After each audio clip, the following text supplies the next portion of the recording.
Scene dimulai di sebuah tempat, tepatnya di sebuah gua. Terdengar suara dari dalam gua tersebut yang menyebutkan bahwa kepala suku dari ras tertentu di dalam gua tersebut telah berakhir, dan salah satu dari mereka mengambil senjata dari kepala sukunya.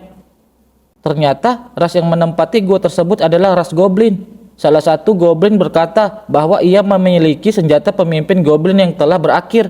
Maka ia menyatakan dirinya adalah pemimpin dari ras mereka. Mendengar ucapan dari goblin itu, goblin yang lainnya tidak menerima atas pernyataan tersebut. Akhirnya, mereka pun saling bertarung untuk menjadi kepala suku berikutnya. Pertarungan mereka berdua pun disaksikan oleh kelompok mereka yang ada di dalam gua tersebut. Tiba-tiba, dari salah satu goblin yang ada di sana mengingat bahwa pemimpin mereka sebelumnya meninggalkan beberapa mangsa yang belum tersentuh, dan goblin itu pun mengingatkan kepada rekannya yang lain untuk mengambilnya. Namun, rekan goblinnya mengingatkan bahwa ada goblin dari kelompok mereka juga yang menjaga mangsa tersebut akan segera kembali. Setelah ia mengatakan hal tersebut, tiba-tiba mereka pun dibuat sangat kaget melihat sesuatu yang telah tiba di tengah-tengah mereka. Di sana sebuah langkah kaki terlihat melewati mereka semua yang sedang berkerumun. Ternyata seorang goblin yang tadi telah diperbincangkan tidak seperti goblin lain pada umumnya. Goblin inilah yang akan menjadi tokoh utama dalam cerita kali ini. Itu dia yang menjaga mangsanya, makhluk yang menjijikan. Dia menutupi tubuhnya seperti seorang manusia. Dia pasti tahu di mana mangsanya berada. Dia pasti akan menjaga mangsanya untuk dirinya sendiri. Ayo kita ikuti dia, bawa mangsanya pergi, ucap para goblin yang lain, sembari para goblin itu menatap goblin yang sedikit berbeda dari mereka dengan sorot mata yang bengis. Tunggu sebentar lagi, beberapa orang sudah pergi mencari mangsanya lebih dulu. Mereka orang yang tangguh. Begitu mereka mulai bertarung, kita akan pergi, ucap goblin yang tadi mengobrol memberi saran ke rekannya. Dalam diam, goblin yang berbeda tersebut mendengar ucapan dari kedua goblin yang berada tidak jauh darinya. Sialan, gumam goblin yang berbeda itu setelah mendengar kondisi yang telah terjadi di sana. Setelah itu, ia pun bergegas berlari menuju di mana mangsa yang telah dibicarakan mereka. Sembari ia berlari, ia juga mendengar suara teriakan meminta tolong dari seseorang. Terdengar suara meminta tolong tersebut berasal dari dalam tempat yang tidak jauh lagi di mana ia berlari. Dengan cepat, ia pun memasuki tempat tersebut. Terlihat di sana para goblin yang lain telah mengerumuni seorang manusia yang tadi berteriak meminta pertolongan. Menyadari seseorang telah menghampiri mereka, salah seorang goblin yang tadi sedang mengerumuni mangsa itu pun melirik ke arah goblin yang baru saja tiba di sana. Ternyata mangsa tersebut adalah seorang wanita yang juga melirik dengan lirih ke arah goblin yang menjadi tokoh utama dalam cerita ini. Kemudian wanita tersebut pun segera meminta pertolongan kepada goblin yang berjubah itu. Kalian lepaskan dia, ucap goblin berjubah kepada goblin yang sedang mengerumuni wanita tersebut. Kau lagi, orang aneh, kepala suku sudah berakhir, mangsa ini milikku, ucap salah satu goblin ke goblin yang berjubah. Jika kau berani mengambil mangsaku, maka kau akan berakhir, ucap goblin itu ke goblin yang memakai jubah dengan ekspresi yang sangat beringas. Seketika, dengan sangat cepat, para goblin yang ingin memangsa wanita itu pun beralih menyerang goblin berjubah itu. Dengan sorot mata yang tajam, goblin berjubah itu pun berusaha melawan para goblin yang menyerang dirinya. Melihat perlawanan dari goblin berjubah, para goblin yang menyerang pun malah semakin beringas. Menyadari akan situasinya, goblin berjubah itu pun mengeratkan giginya, berusaha keras untuk tidak berakhir dan terus bertahan hidup. Tiba-tiba, beberapa goblin yang menyerang goblin berjubah itu pun terdiam, sembari ekspresi mereka menunjukkan keterkejutan.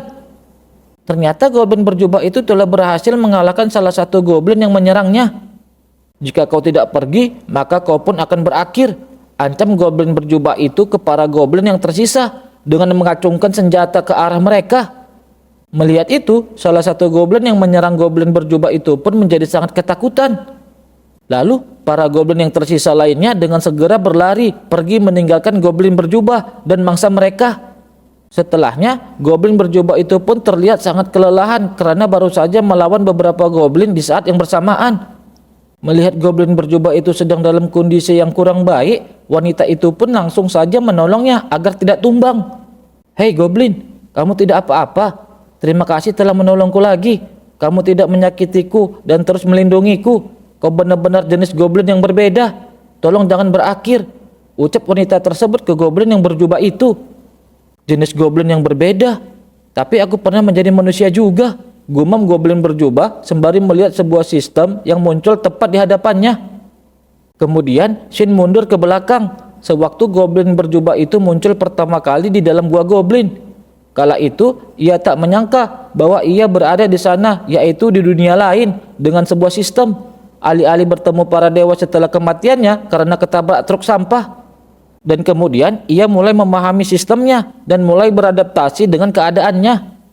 Ia juga tidak bermalas-malasan dan juga ia mendapatkan informasi dari wanita yang sebelumnya pernah ia tolong tentang dunia yang sekarang di mana ia berada. Dunia yang diciptakan oleh para dewa ini memiliki berbagai monster yang kuat, dan juga manusia telah mendapatkan diri mereka di dunia ini dengan kekuatan. Tapi goblin tempat aku berinkarnasi adalah monster yang paling lemah dan paling kotor di dunia ini. Statusku sangat rendah, bahkan di antara para goblin. Aku bisa dengan mudah berakhir. Terlihat di status tersebut nama goblin yang menjadi tokoh utama dalam cerita ini adalah Lintian, dan statusnya masih sangat rendah. Setelah itu, Shin kembali di keadaan saat ini. Ada cara untuk menjadi lebih kuat, dan itu adalah kawin dengan gadis ini. Lanjut gumam Lintian sembari melirik ke arah wanita yang baru saja ia tolong. Goblin memiliki kemampuan untuk menjadi lebih kuat melalui perkawinan dan reproduksi yang konstan. Tetapi mereka tidak memiliki betina. Jadi untuk reproduksi mereka hanya bisa kawin dengan makhluk betina lain. Itulah sebabnya mereka terus menjarah. Gumam lagi Lintian di dalam benaknya. Hei, jangan khawatir. Setelah menghabiskan hari-hari ini dengan kamu, aku mulai mengerti sekarang. Kamu sangat berbeda. Kamu tidak benar-benar ingin hidup dengan para goblin ini kan? Jangan khawatir. Saat pasukan kesatria datang untuk menyelamatkanku, aku akan bilang pada mereka bahwa kamu telah menyelamatkanku. Ordo kesatria selalu jujur dan adil. Mereka pasti akan setuju untuk membiarkanmu tinggal di desa. Ucap wanita itu. Mendengar ucapannya, Lintian pun hanya diam, tak merespon apapun. Dia tidak salah. Bahkan jika sistem tidak dapat diaktifkan, selama aku bertahan sampai manusia datang untuk menyelamatkan mereka dan mendapatkan perlindungan mereka, aku dapat bertahan hidup terlebih dahulu dan kemudian perlahan-lahan mencari cara untuk mengaktifkan sistem ini. Gumam lagi Lintian di dalam benaknya. Tiba-tiba Lintian menyadari bahwa ada yang datang ke tempat mereka. Sial, para goblin itu datang kembali. Sembunyilah dulu, ucap goblin berjubah ke wanita itu. Mendengar ucapan Lintian, wanita itu pun segera menurutinya. Tak lama, salah satu goblin pun telah tiba di sana. Terlihat Lintian telah bersiap menghadapi segala hal yang akan terjadi. Dengan ekspresi wajah yang beringas, goblin itu pun menyerang ke arah Lintian. Manusia ada di sini. Aku ingin kawin. Menjadi kuat maka aku dapat bertahan. Terang goblin itu ke Lintian. Mendengar ucapan goblin tersebut, Lintian pun menjadi sangat kaget. Tetapi dengan sigap, ia juga berhasil menyabet goblin yang akan menyerangnya. Hei, sepertinya manusia di sini untuk menyelamatkanmu, ucap Lintian memberitahukan ke wanita itu. Mendengar akan hal tersebut, wanita itu pun seketika menjadi sangat bersemangat dan bergegas menghampiri di mana para manusia yang telah tiba di sana. Itu pasti Holy Order. Bagus, ayo kita periksa, ucap wanita itu sembari mengajak Lintian bersamanya. Tak lama kemudian, langkah kaki Lintian terhenti dikarenakan ia melihat sesuatu. Ternyata mereka melihat ada seorang kesatria yang sedang menghabisi para goblin yang ada di sana. Melihat akan hal tersebut, Lintian menjadi sangat kaget kembali. Sialan, makhluk-makhluk kotor ini mereka merobek seragam Holy Orderku, ucap kesatria itu yang kesal karena pakaiannya robek akibat para goblin. Ternyata Lintian kaget disebabkan ia melihat status dari kesatria itu yang sangat jauh berbeda dari statusnya. Ini pertama kalinya aku melihat status setinggi ini sejak aku datang ke sini. Apa ini benar-benar manusia? Pikir Lintian yang hampir tidak mempercayai status yang tinggi milik kesatria yang dilihatnya itu. Setelahnya, wanita yang bersama Lintian itu pun dengan bahagianya menghampiri dan menyapa kesatria itu yang ternyata ia adalah komandannya. Tetapi tiba-tiba tatapan Lintian berubah menjadi sangat terkejut karena melihat sesuatu hal yang terjadi pada wanita yang telah ia tolong. Ternyata yang membuat Lintian kaget dikarenakan sang komandan telah melayangkan senjatanya ke wanita yang menghampirinya. Dengan sigap, Lintian bergegas mendorong tubuh wanita itu agar terhindar dari sabetan komandannya sendiri. Lalu mereka berdua pun tersungkur dikarenakan telah berhasil menghindari serangan tersebut. Bukankah mereka di sini untuk menyelamatkan orang? Tetapi mengapa mereka menyerang? Apa karena gua ini terlalu gelap dan mereka mengira gadis ini adalah seorang goblin? Pikir Lintian di dalam benaknya, memperkirakan hal yang baru saja terjadi. Memalukan sekali seorang goblin menghindari seranganku, ucap kesatria itu dengan aura biru yang terlihat memancar di sekitaran tubuhnya. Komandan, ini aku Kelia, ucap wanita itu, menyebutkan namanya ke sang komandan. Diam, Kelia, aku tahu itu kau. Tapi kau telah tercemari oleh seorang goblin. Kau bahkan mungkin mengandung anak dari seorang goblin. Konyol sekali jika hal kotor sepertimu mengharapkan belas kasih dariku.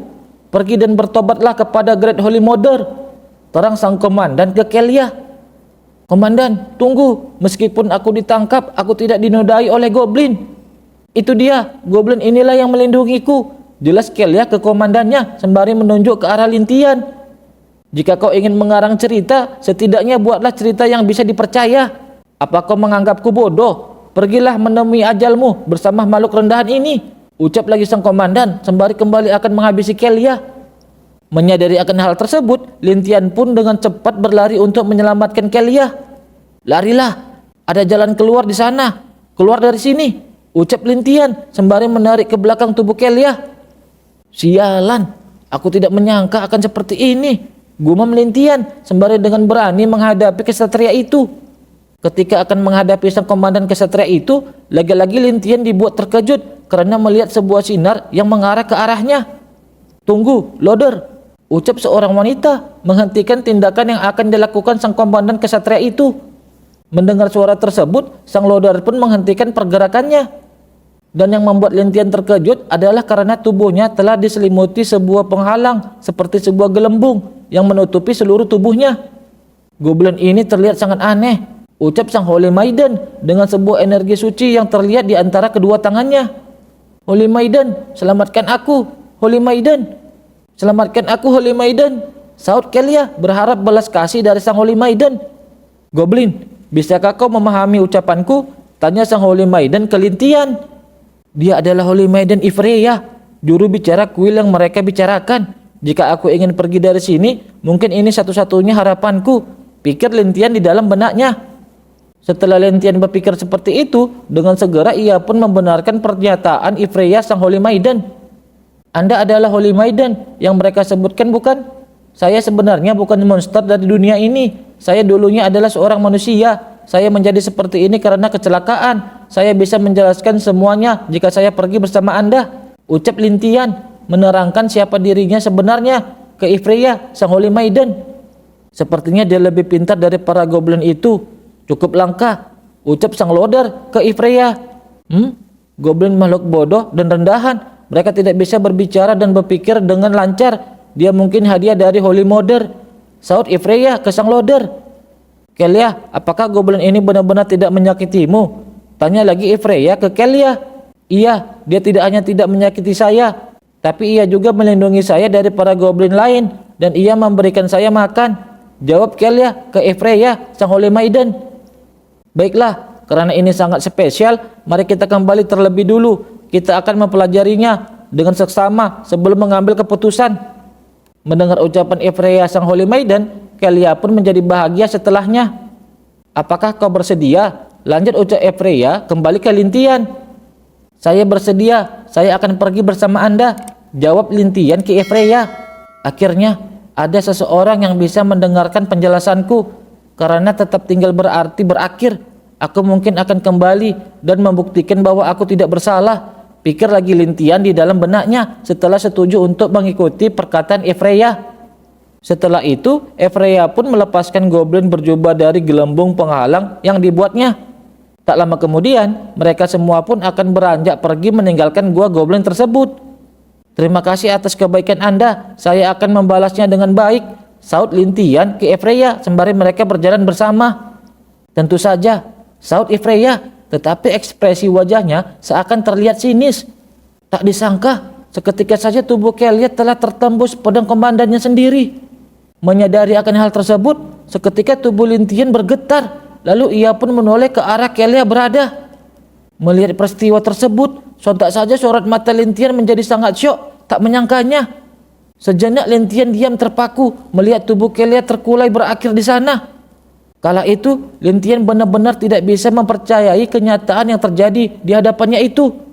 Ketika kita kembali, kau lebih baik membalasnya dengan baik, ucap Ifreya ke Lin Tian sang goblin dengan ekspresi wajah seperti seorang psikopat. Mendengar ucapan Ifreya sang Holy Maiden seperti itu, seketika membuat tubuh Lin Tian menjadi bergetar semakin hebat dan sekujur tubuhnya mengeluarkan keringat dingin.